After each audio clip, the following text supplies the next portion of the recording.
All right. Well, as I said earlier, my name is Pastor Mark. If you don't know me, please introduce yourself to me. I know most among us, but a lot of new people. So I'm the pastor at Church at the Center. And my favorite part of every gathering that we have, hands down, is the life change story. We believe testimonies of how God is working in your life is as important when we gather as is, I think it's the two mics, as is music, prayer, offering, communion, preaching, yes, even preaching, preachers. But testimony is, well, no, I'm going to hand this to Jonathan. Testimony is huge, guys. This was a big part of what was happening in the early church. Whenever they would gather together, they would talk about how God was working in their lives. It was the proof, the evidence that the Holy Spirit was real and that He was changing people's lives. And we weren't just getting together around some belief system or stale doctrine. So at this time, I want Jonathan Morgan to come up here. He's got an amazing story that is going to impact your life, and I want him to share his life change story with you. Okay,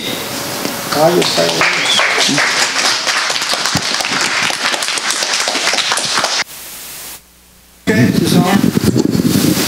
Is it on all right? Can you hear me? All right. My name's Jonathan, as the pastor said.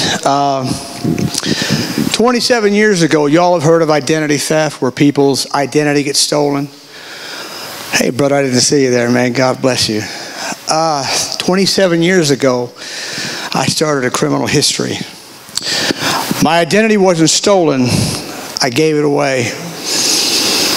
This, for those of you who don't know, is a Department of Corrections or prison ID. The last 27 years, until 3 weeks ago Thursday, I spent in 3 prisons. Jefferson City, the Old Walls, Bowling Green, and the last 15 years in Farmington. In that time, I began to understand who I am, who I was becoming, who I needed to become. Because I grew up, I thought, in a Christian home. Mom and Dad were Christians. So we went to church every Sunday. And a lot of times they just drop us off, go on about their business. We'd go to church on Wednesday. They just drop us off for youth group. And I thought, hey, this is what Christians do. This is what Christians are supposed to do. What I didn't understand, I'd never given my life, myself, to God.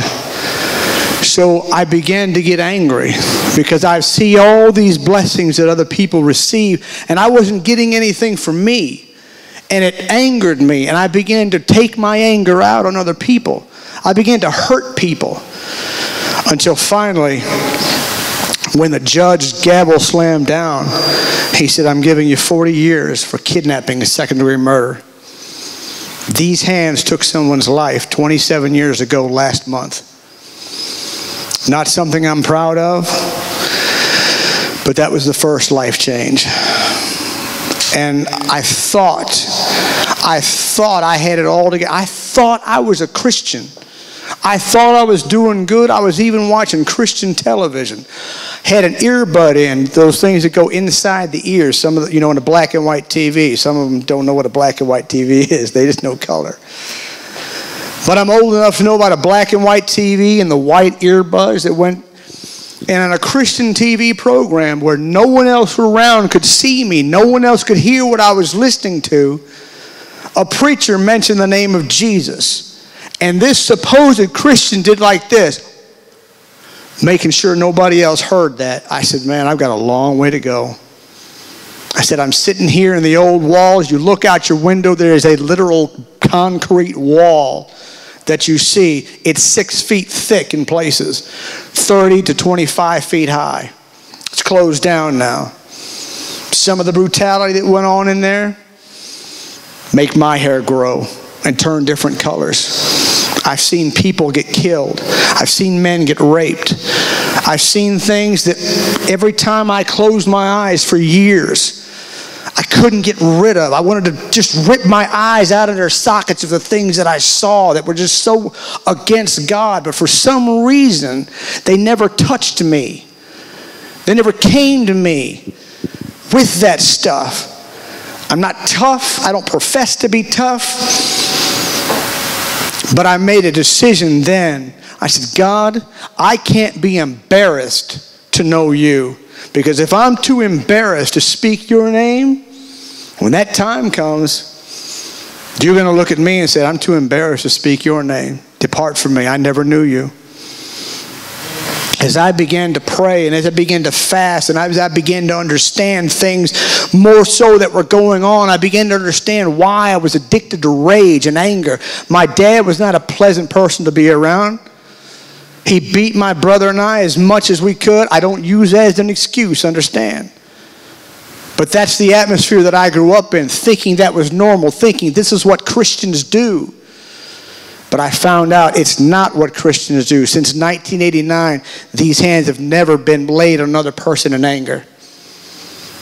I made the decision then and there, I will never put my hands on somebody in anger. I began to go to the gym and I began to exercise and I learned I was inherently strong. I had a bench press at one time, 545 pounds. I was on my way to set a world record bench press. And I got carpal tunnel syndrome. My hands were no longer able to grip the bars and push that weight I needed to push, so I got angry. And I started to push other people around and get angry. I'm still calling myself a Christian. Still reading my Bible, but not doing the things that I'm supposed to be doing. Until finally I said, God, now I'm angry at you. He said, well, it's about time. Let's talk. Why are you angry? I said, because you put me in here. I've seen the parole board 3 or 4 times, setback after setback after setback. That means you're not getting out. You're going to come see us again. God told me, he said, son, I'd liken you to Moses. I said, what, a great preacher? He said, no, Moses had an anger problem. Moses was angry. That's what kept him out of the promised land. He said, you're angry, and because you're angry, you're trying to blame me and everybody else about your anger. And he told me, he said, if you'll do what it is I've called you to do. He said, every parole board, every parole officer, every caseworker, every function unit manager, every CO that's ever read my case said there is no way possible that you can get out before the year 2019, November. God said, if you'll do what I've called you to do, if you'll do what I'm asking you to do, I'll give you a date. Well, you can look at a calendar and find out what happened. 5 years early, I went and saw the parole board last year in November. December came, they said, well, we'll let you know. December came, nothing. First week of January came, nothing. I walked into the parole lady's office, handed her my pass, said, ma'am, I'm here for my parole rejection letter. She said, well, everybody else is complaining. Why should you be any different? I said, well, ma'am, I've seen the parole board 6 times, and every single time they said no. 2 years, for 2 years, 2 years, 4 years, 4 years, and I was expecting another one. She handed me the paper. I said, well, I've been here so many times, and I stopped. There's 5 blanks on the parole paper. The first 3 you don't want to see. That means you're coming back. Number 4 is where you want that X when you're in prison. That means you've been considered for release. And I looked down at number 3, and this time it was blank. And I said, I was angry. I was telling him, ma'am, I've been here, I've been through this, and I saw that blank, and I went, I said, wait a minute. I said, hold on a second. I said, number 3 is blank. I looked at the top of the paper to make sure my name was on it, to make sure she didn't give me the wrong piece of paper. My name was on it. And I looked down, all the way down to number 3, and I stopped, and I'm thinking, keep going. Number 4 is right there. Keep going. I said, ma'am, this is an out date. She said, yeah, imagine that. I said, and I looked back at the top, and my name was still on it. I looked at the date. I said, ma'am, this is an out date for this year. She typed in her computer. Yeah, November 13th, this year. She said, you want it? I said, uh-huh. I said, I've never before in my life wanted to give a parole officer a hug until now. But I'll refrain. I said, I won't do it, but just know.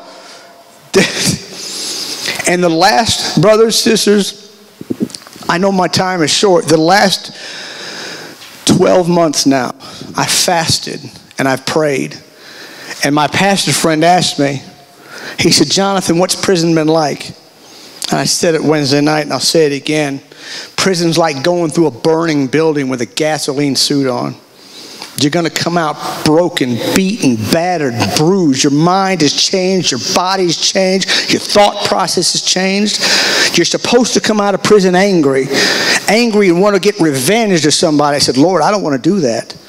I don't want to do that. I want to come out of here with a closer relationship with you. I want to know how I can get closer to you and do what it is. I'm going to tell you something. This dear, lovely sister right over here, Sister Merlene, gave me an opportunity today like I have never had before. She let me take her on a mini date. We went to Walgreens and bought coffee.